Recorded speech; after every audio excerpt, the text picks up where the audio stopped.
Ça devait être une simple rénovation, rien de plus que remplacer les planches de plancher et refaire la plomberie dans une vieille ferme située à la périphérie du village bavarois de Königstal. La structure elle-même était ancienne, des murs de pierre couverts de mousse et un toit affaissé qui n'avait pas connu de véritable réparation depuis les années 1950. Mais lorsque les ouvriers démolirent une section friable d'enduit sur le mur nord du sous-sol, leurs marteaux frappèrent quelque chose de creux. Le son résonna d'une manière étrange. Ce n'était ni de la pierre, ni du béton. Intrigués, ils dégagèrent davantage de débris, puis ils découvrirent une mince cloison de bois dissimulée derrière des briques effritées. Un faux mur. Quelqu'un avait manifestement déployé de grands efforts pour que personne ne regarde jamais derrière. Lorsqu'ils percèrent enfin la paroi, ce qu'ils mirent au jour défiait toute logique. Une étroite ouverture donnait sur une petite pièce, à peine plus grande qu'un placard. Des particules de poussière flottaient dans l'air comme des cendres en suspens. Sur le sol, un tapis de laine élimé recouvrait la pierre taillée à la main. Dans un coin, un lit de fer rouillé dont le matelas semblait prêt à se désagréger. Sur le bureau, une lampe à gaz, 2 pistolets Luger corrodés, une pile jaunie de journaux de guerre et accrochée au mur, une série de cartes annotées à l'encre rouge et noire presque effacées.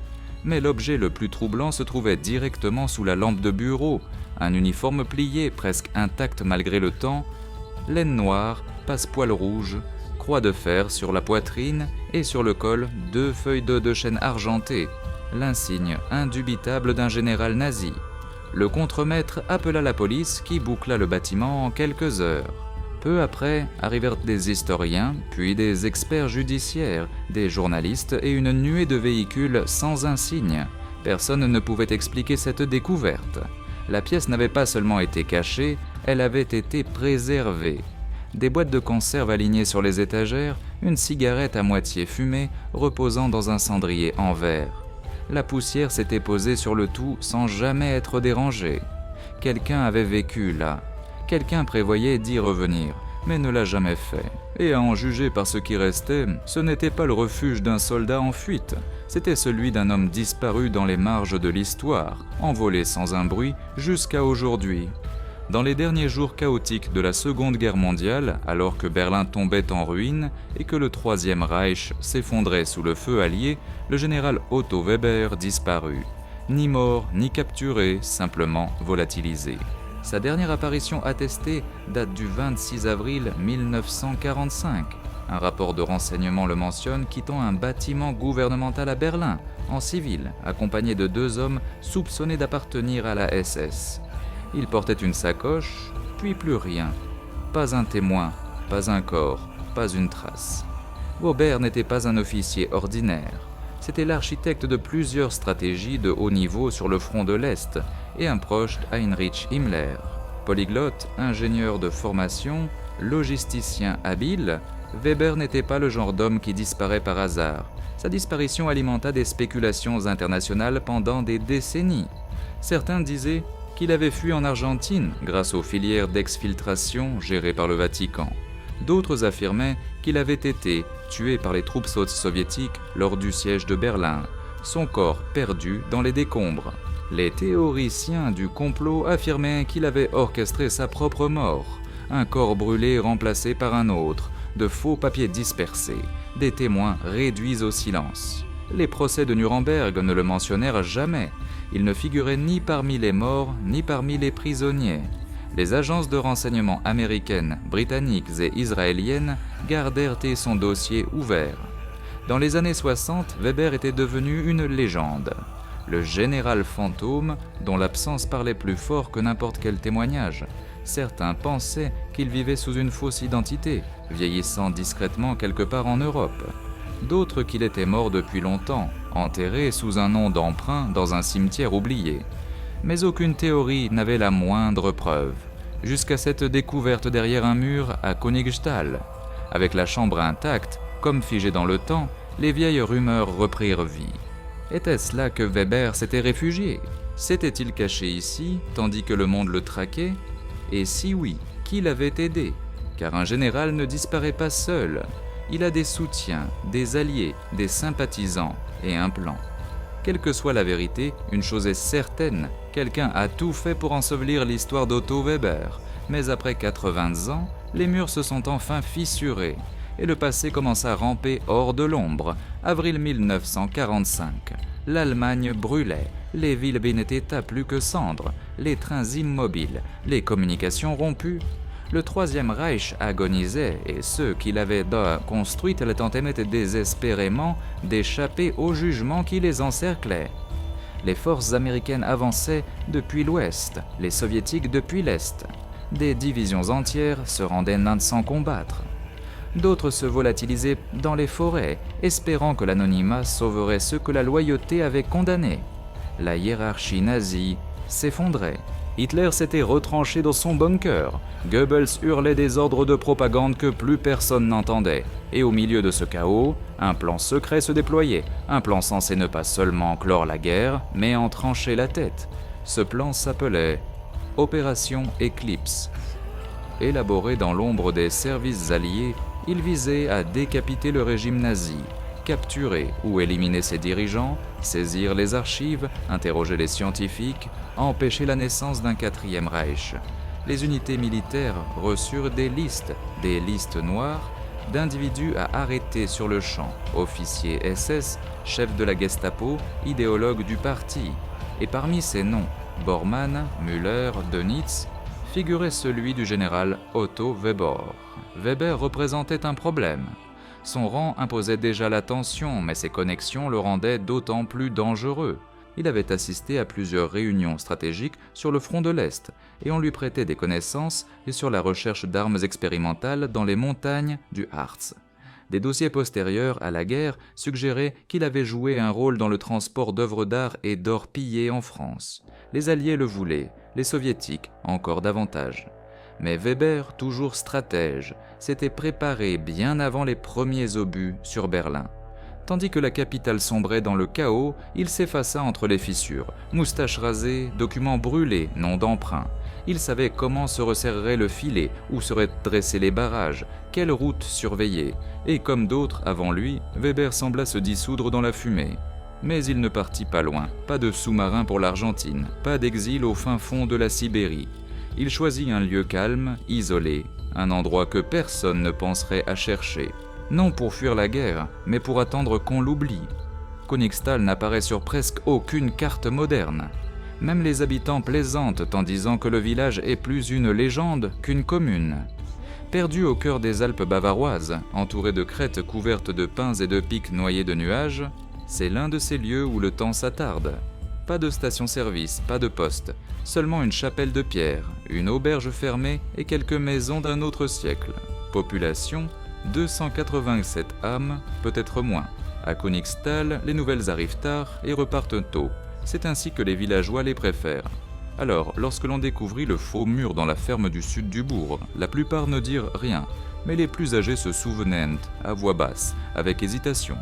Leurs récits étaient identiques. Voitures étranges pendant la guerre, vitres occultées, silhouettes en longs manteaux, véhicules arrivant la nuit et disparaissant avant l'aube. Une femme nonagénaire aujourd'hui se rappela les paroles de son père. « Ne regarde jamais du côté du verger après la tombée du jour, ce n'est pas pour nous. » Les montagnes autour de Königstal n'ont presque pas connu les combats en ces derniers mois. Et ce n'était pas un hasard. Les officiers allemands avaient déclaré la région « zone calme », parfaite pour les caches, les derniers ordres ou les disparitions. Un rapport logistique de la Wehrmacht de 1943 mentionne brièvement Königstal comme route d'approvisionnement hivernale. Puis plus rien, aucune bataille, aucun déplacement de troupes, aucun effet recensé, juste le silence. La ferme où fut trouvée la chambre cachée appartenait à la même famille depuis plus d'un siècle. Les documents officiels montrent qu'elle changea brièvement de main au début de 1945, louée à un homme dont le nom s'est depuis effacé des registres. Après la guerre, la propriété revint à ses anciens détenteurs. Sans explication, sans enquête, sans question, juste une signature et une date. Les villageois acceptèrent cela, car à Königstal, les choses ne s'expliquent pas, elles sont. Et aujourd'hui, des décennies plus tard, la vérité est suinte par les fissures. Ce mur n'était jamais censé être découvert. Mais le temps finit toujours par arracher les secrets les mieux enfouis. Dans ce paisible village alpin, quelque chose jadis enseveli refait surface. Le passé est revenu, non comme un souvenir, mais comme une preuve. Et dans la maison silencieuse, il attendait qu'on le trouve. Pendant la guerre, ils affirmaient héberger un cousin lointain souffrant d'une maladie pulmonaire.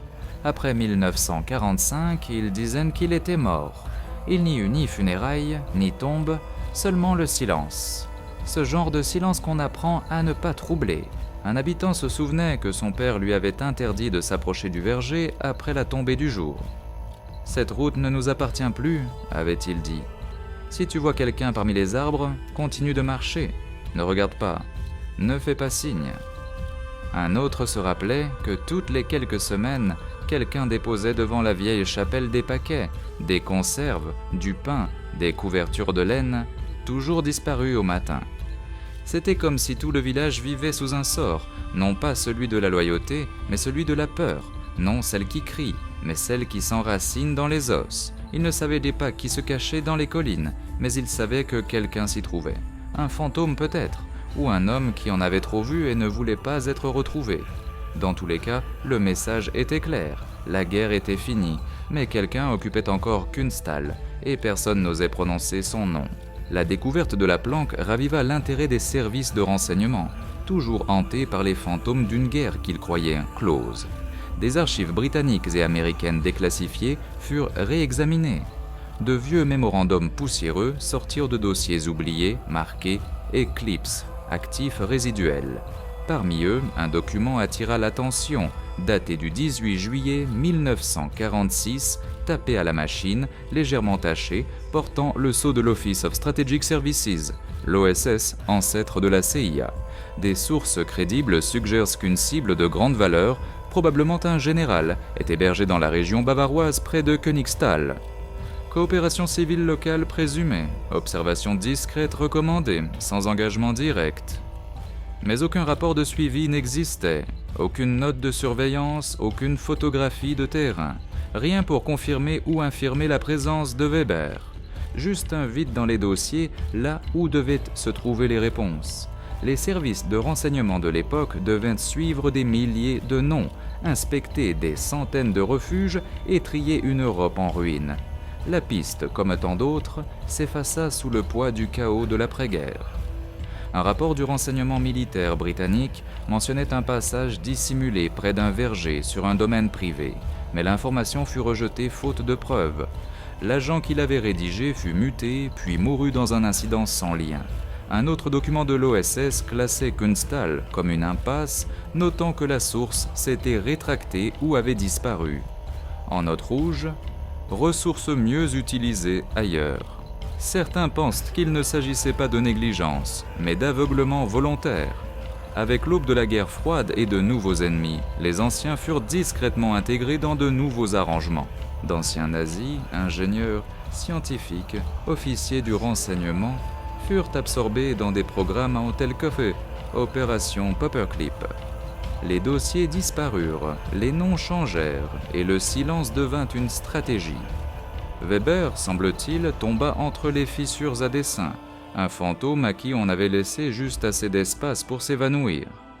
Si des agents avaient fouillé Königsthal en 1946, ils ne trouvèrent mot rien, ou trouvèrent quelque chose qu'on leur ordonna d'oublier. Dans tous les cas, les archives ne s'arrêtent pas là, les noms s'effacent à mot, et le général Otto Weber devint ce que le monde du renseignement redoute le plus. Une cible de haute importance simplement disparue, jusqu'à aujourd'hui. Car 80 ans plus tard, les fichiers se sont fanés, les agents sont morts, mais la vérité n'a jamais cessé de respirer derrière ce faux mur. Et le village qui garda si longtemps ses secrets commence enfin à parler. 2 semaines après la décryptation du carnet chiffré et la confirmation de l'authenticité des plans architecturaux, une équipe du bureau bavarois de la protection des monuments arriva avec un radar à pénétration de sol. L'attention se porta sur une parcelle de terre juste au-delà du verger, là où un tunnel d'évasion effondré avait été repéré. Au début, les lectures étaient à teint clair, racines, roches, couches de sol intactes. Puis, à 30 mètres de la sortie présumée du tunnel, le radar révéla une anomalie de densité, peu profonde, d'environ 2 mètres de long, rectangulaire, de forme humaine. Les fouilles furent lentes et précises. Les couches de terre couvertes de mousse cédèrent place à un sol meuble, visiblement remanié dans le passé. À moins d'1 mètre de profondeur, ils le trouvèrent. Un os, un fémur, usé mais intact. À proximité, des fragments de crâne, de cage thoracique et de colonne vertébrale. Un squelette recroquevillé sur le côté, tourné loin de la ferme. Pas de cercueil, pas de marque, seulement la terre. Et le silence. L'analyse initiale estima l'homme d'une 50aine d'années, peut-être plus. Une fracture ressoudée au poignet gauche, une légère scoliose, une dentition abîmée, signe de stress chronique et de malnutrition. Pas de blessure, pas de balle, pas de côte fracturée. Il n'avait pas été exécuté ni tué au combat. Il s'était simplement éteint. De maladie, de faim, du froid ou du temps. Mais c'est la reconstruction faciale qui transforma la spéculation en possibilité. Les artistes médico-légaux combinèrent les fragments de crâne, la modélisation numérique et des photos d'époque pour reconstituer le visage. Le résultat était troublant, le nez, la mâchoire, les pommettes, presque identiques à celles du seul portrait connu du général Otto Weber, pris en 1944. Pas une certitude, mais assez pour glacer la salle. Les analyses ADN furent la prochaine étape, mais le coup fatal vint des archives. Pendant la bataille de Berlin, les registres civils du Reich et des milliers de dossiers militaires furent détruits par les bombardements alliés. Le dossier de Weber, avec ses données biologiques, s'était perdu dans les flammes. Sans parents directs, impossible d'identifier formellement les ossements. Il ne restait qu'un corps, enterré en secret, avec un visage trop familier pour qu'on l'ignore. Peut-être lui, peut-être quelqu'un d'autre, placé là pour brouiller la piste. Quoi qu'il en soit, quelqu'un avait enterré le passé, mais la forêt et la terre refusèrent de le taire. La découverte du squelette ne fit qu'épaissir le mystère. Si c'était Weber, comment était-il mort? Et si ce ne l'était pas, où était-il passé? Le carnet décrypté et les journaux découverts dans la pièce cachée offrirent une théorie plus sinistre qu'une tombe dans les bois. Otto Weber n'avait peut-être jamais fui l'Europe. La fuite vers l'Argentine, les rumeurs d'un refuge en Amérique du Sud, n'étaient qu'une diversion, un mythe qu'il avait contribué à écrire. Ces notes n'en révélaient moins parce qu'elles disaient que parce qu'elles supposaient. Weber évoquait le monde d'après-guerre comme un spectateur distant, non comme un exilé traqué. Il mentionnait les procès de Nuremberg, le suicide de Göring, l'exécution de Ribbentrop et dénonçait l'absurdité d'une morale internationale dictée par les vainqueurs en uniforme sur mesure. Une entrée, datée du 1er juin 1946, décrivait une émission de la BBC captée sur une radio de contrebande. Il parle de justice en construisant la prochaine guerre. Rien ne change. Cette phrase changea tout. Weber était vivant après la guerre, non pas en Argentine, non pas en Syrie, mais ici, à Königstal. Les réserves de nourriture, les radios, les médicaments, tout cela n'était pas pour un passage rapide, mais pour une disparition prolongée. Pas un fugitif, mais un homme décidé à s'effacer, entouré de complices silencieux. D'autres indices abondèrent, un numéro vieilli de Der Spiegel de 1950 et un entre les ressorts d'un matelas, un reçu d'une pharmacie de Stuttgart de 1949 sous une dalle. Qui qu'il fût, il n'était pas mort en 1945. Il avait observé le monde se reconstruire, caché dans les fissures de ses fondations. Et les villageois, consciemment ou non, avaient beau garder son secret. Certains par peur, d'autres par fidélité. Car dès les années 50, l'ennemi avait changé. On chassait les communistes, plus les nazis. Les hommes comme Weber, avec leurs savoirs militaires et techniques, n'étaient plus des menaces. Ils étaient des ressources. S'il avait quitté Königstall au début des années 50, il avait peut-être entamé une nouvelle vie, avec une poignée de main et un faux nom. La guerre s'était achevée, mais pour Otto Weber, la fuite avait réussi, non parce qu'il avait disparu, mais parce que le monde lui avait permis de le faire. Les derniers fils du mystère furent tirés non pas au sous-sol, mais dans les archives.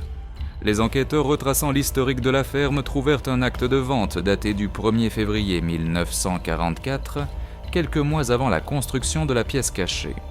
L'acheteur, un certain Jakob Reiner, Officiellement, un garde forestier à la retraite. En réalité, un ancien intendant de la Waffen-SS affecté à la logistique en Pologne méridionale jusqu'à sa mise à pied pour raison médicale fin 43. Après la guerre, Rainer resta à Königstal, reprenant sa vie d'avant. Aucun procès. Il mourut en 1962, enterré sous une simple croix, son passé militaire effacé des registres. Mais les rumeurs demeuraient, et à présent, les preuves aussi.